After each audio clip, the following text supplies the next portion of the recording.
your strategic business partner. Sahabat pembelajar, coaching disebutkan punya peranan penting untuk peningkatan prestasi kerja. Pernyataan ini benar sekali. Dalam prakteknya, coaching mampu mengidentifikasi akar penyebab kinerja yang tidak optimal. Melalui coaching pula, dapat dieksplorasi dan dielaborasi alternatif solusi yang paling efektif untuk menyelesaikan permasalahan kinerja tersebut. Dalam manajemen kinerja, penting bagi manajer dan timnya bekerja sama untuk memahami akar penyebab semua permasalahan kinerja dan membuat perubahan yang efektif. Semua ini dilakukan untuk kepentingan organisasi, atau lebih tepatnya agar organisasi dapat tumbuh dan berkembang serta berkelanjutan. Jackie Turner, seorang praktisi coaching dan konsultan bisnis manajemen mengatakan, hal paling penting yang harus dilakukan pertama kali adalah melihat pola pikir Anda dan manajer Anda. Apakah coaching saat ini benar-benar dilihat sebagai sesuatu yang penting dan menjadi prioritas bagi individu maupun organisasi untuk dilaksanakan? Anda perlu memikirkan setiap hari, setiap minggu tentang bagaimana Anda melakukan tugas yang Anda anggap sebagai prioritas, di mana Anda berusaha bagaimana caranya agar tugas-tugas tersebut mampu Anda kerjakan dengan tuntas dan sukses.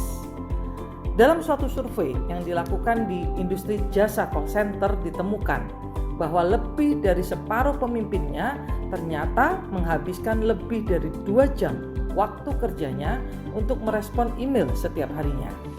Namun, bagaimana agar waktu untuk merespon email tersebut dapat dikurangi sehingga pemimpin dapat meluangkan lebih banyak waktu untuk melakukan coaching? Pemimpin atau atasan perlu membuat alokasi waktu tertentu setiap harinya untuk merespon email secara efektif. Hal ini agar pemimpin dapat lebih fokus dan memberikan sebagian besar waktunya untuk melatih dan meng-coaching timnya. Jika coaching tidak dilihat sebagai prioritas bagi organisasi, kemungkinan besar hal tersebut disebabkan kurangnya pemahaman tentang manfaat praktek coaching. Dalam beberapa tahun ini telah banyak dilakukan penelitian yang mengungkap hubungan coaching dengan peningkatan kinerja, peningkatan keterampilan komunikasi, dan peningkatan produktivitas. Salah satu studi yang dilakukan oleh International Coaching Federation atau ICF memberikan hasil sebagai berikut. 70% coaching yang dilakukan mampu meningkatkan kinerja. 80% coaching yang dilakukan mampu meningkatkan rasa percaya diri. 72% coaching yang dilakukan mampu meningkatkan keterampilan komunikasi.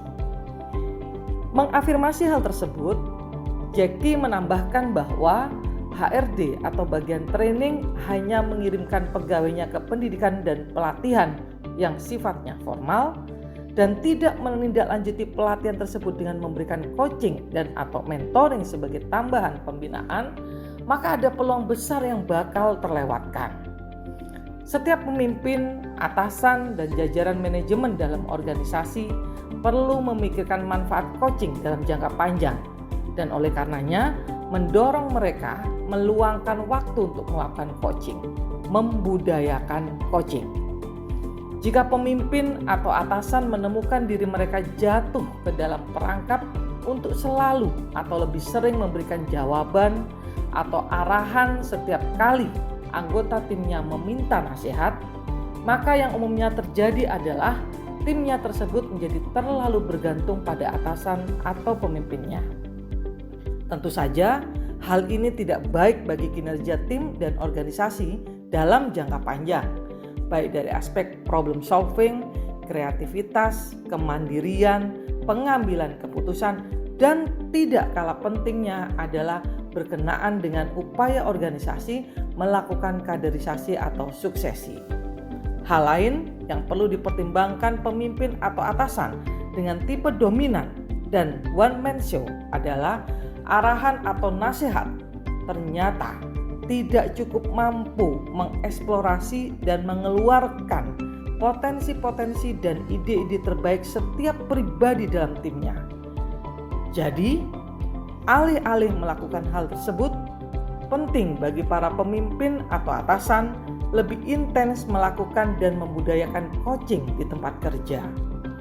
Manfaat lain dari menjadikan coaching sebagai habituasi antara lain keterlibatan pegawai yang lebih tinggi, kemampuan pemecahan masalah yang lebih baik, dan tingkat turnover pegawai yang lebih rendah.